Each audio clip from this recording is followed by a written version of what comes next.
माननीय अध्यक्ष जी, बहुत बहुत धन्यवाद मौका देने के लिए। मैं माननीय अध्यक्ष जी ना तो सत्ता पक्ष से हूं ना विपक्ष से हूं, मैं बीच के रास्ते से आया हूं और लोगों की भलाई करना चाहता हूं। मैं आदिवासी इलाके से चुनकर आया हूं और सदन में उपस्थित 230 सदन के सदस्य हैं। हम सबके हाथ में प्रदेश का वर्तमान है और भविष्य है। मैं पश्चिम मध्य प्रदेश से चुनकर आया हूं, रतलाम जिले के सैलान से। मेरे इलाके के अंदर में पास में पड़ता झाबुआ जिला, अलीराजपुर जिला और धार भी पड़ जाता है। वहां से भी अपनी अपनी कॉन्स्टिट्यूएंसी से माननीय सदस्यगण यहाँ मौजूद हैं। आदिवासी इलाके में सदियों से आदिवासी लोगों को कहीं कहीं बेदखल किया जाता है अपनी जमीनों से, और कॉर्पोरेट उद्योगों के निर्माण के लिए जमीनें दी जाती हैं। मैं फिर कह रहा हूं, मैं बीच के रास्ते से निकलना चाहता हूं। माइक देखो भी उनका क्या गड़बड़ है। मैं बीच के रास्ते से निकलना चाहता हूं ताकि लोगों का भला हो सके। अगर उद्योग बनते हैं तो आदिवासियों की जमीनें जा रही हैं, पहले वहां के लोगों से बात किया जाना चाहिए। उन्हें कहीं ना कहीं उनकी परमानेंट आजीविका सेटल करने के लिए पहले उनको समाधान दिया जाना चाहिए। और मेरा सदस्य होने के नाते यहाँ मुझे अवसर मिल रहा है बात रखने का। तो आदिवासी इलाकों में जो बड़े बड़े डैम बनाए जाते हैं, बड़े बड़े तालाब बनाए जाते हैं, मेरे यहाँ पर मत है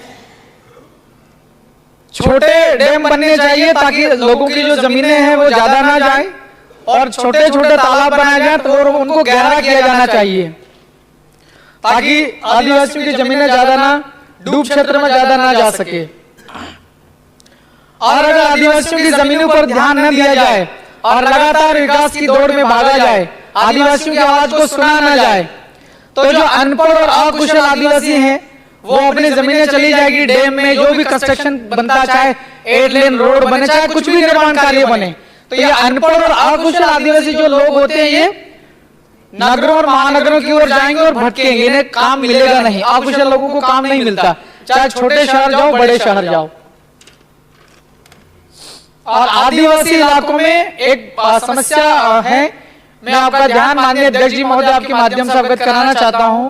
आदिवासी इलाकों में ग्रामवार एक डायरी सिस्टम चलता अवैध तरीके से शराब बिक्री करने के लिए। इसमें रेवेन्यू जनरेट होता है या ना होता है ये मुझे इसका आइडिया नहीं, मैं अगली बार स्टडी करके आऊंगा। डायरी के आधार पर शराब की बिक्री होती है, लोग बहुत बिगड़ते हैं साहब। इस पर मंथन होना चाहिए। ये जो माननीय राज्यपाल महोदय का जो अभिभाषण है इसके ऊपर में संशोधन किया जाना चाहिए कि एक लूपहोल है इसमें। और मेरा तो यहाँ पर कहना चाहता हूं मैं कि आदिवासी इलाकों में शराब पूरी तरीके से बंद हो जाना चाहिए। क्या शराब हम लोग बेच करके रेवेन्यू जनरेट कर पाएंगे क्या? दूसरे बहुत सारे तरीके हैं ये जनरेट करने के। व्यापारी लोग व्यापार करेंगे और रेवेन्यू जनरेट होएगा। आदिवासी इलाकों में शराब पिलवा के लोगों की जिंदगियां बर्बाद हो रही हैं रेवेन्यू जनरेट करने की इस बहाने।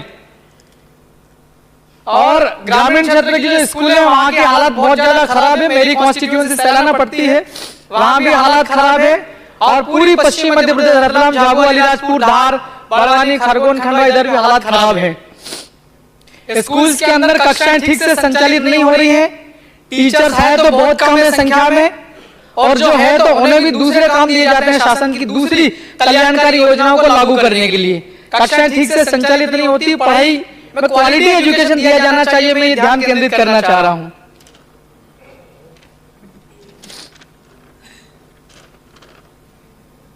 और माननीय अध्यक्ष जी आपके माध्यम से मैं सरकार तक अपनी बात कहना चाहता हूं। अलग अलग बहुत सारे विभाग हैं, अलग अलग मंत्रालयों में बहुत विभागों में हजारों वैकेंसीज, जो विभागों में पद जो है वो खाली पड़े हुए हैं, इन्हें भरा जाए। अगर भरेंगे तो जो काम अच्छे से होएगा और जो सरकार की जो जन कल्याणकारी पॉलिसी नीतियां हैं, जो योजनाएं हैं, वो योजनाएं ठीक से लागू हो पाएगी। योजना का लाभ हर एक व्यक्ति तक मिल सकता है। जब हमारे पास में कर्मचारी ही नहीं होंगे तो योजनाओं का क्रियान्वयन कौन करेगा? आदिवासी इलाकों में सरकार की कल्याणकारी योजनाओं के क्रियान्वयन में भ्रष्टाचार बहुत ज्यादा है, बहुत चरम सीमा पर है। पंचायतों में दोनों ही सरकार, जब डबल इंजन की सरकार हम लोग कहते हैं यहाँ पर हम सब, तो पंचायतों में विकास कार्य करने का सबसे जो ज्यादा जिम्मेदारी होती है सरपंच, सचिव और रोजगार सहायक, इसके अलावा एक इंजीनियर भी होते हैं।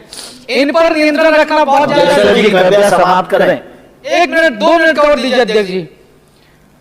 और आदिवासी इलाकों के अंदर में सार्वजनिक कुओं और तालाबों का ये तो काम करना ही है। चलिए 1 मिनट के अंदर अपना ध्यान केंद्रित करना चाहता हूं साहब।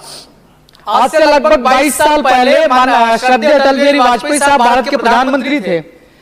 इस देश में 2 इलाके ऐसे थे जहां पर आदिवासी लोग बहुत ज्यादा परेशान थे, उनकी समस्याओं का समाधान नहीं हो रहा था। सन 2000 में ही मेरे ख्याल से झारखंड और छत्तीसगढ़ 2 अलग राज्य बने थे। तो मैं यहाँ ध्यान आकर्षित करना चाहता हूँ, अभिभाषण में इस बात का जिक्र ना हुआ हो, लेकिन मैं कानून का पालन करते हुए हमारे इलाके जो आंदोलनकारी लोग, उन्हें भी हम लोग शिक्षा देंगे। हमें कानून का पालन करना हो, भारत के संविधान को मानना है। बिल प्रदेश राज्य की मांग पिछले कई सालों से हो रही है। मध्य प्रदेश, अपना राजस्थान, गुजरात और महाराष्ट्र, 4 राज्यों का जो भील आदिवासी बहुल वाला इलाका है, हालात बहुत ज्यादा खराब है आर्थिक तौर पर। तो एक अलग राज्य की मांग पूरे 4 राज्यों के लोग कर रहे हैं, मैं अकेला नहीं कर रहा हूं। तो इसको ऊपर थोड़ा चर्चा और मंथन होना चाहिए। 230 माननीय सदस्यों से मेरा अनुरोध है, अपने दिमाग में इसके ऊपर चर्चा होना चाहिए। अलग राज्य बनने से कोई नुकसान नहीं भारत के राष्ट्र को। 2000 में झारखंड बना तो भारत को, राष्ट्र को कोई नुकसान नहीं हुआ। छत्तीसगढ़ बना, अभी हालात बहुत अच्छे हैं, वहां पर विकास हुआ है। अगर अलग से भील प्रदेश राज्य बनता है तो भारत की राष्ट्रीयता को, एकता को कोई नुकसान नहीं है। एक अलग राज्य बनना चाहिए। बात रखने के लिए मौका दिया और सुना, बहुत बहुत शुक्रिया।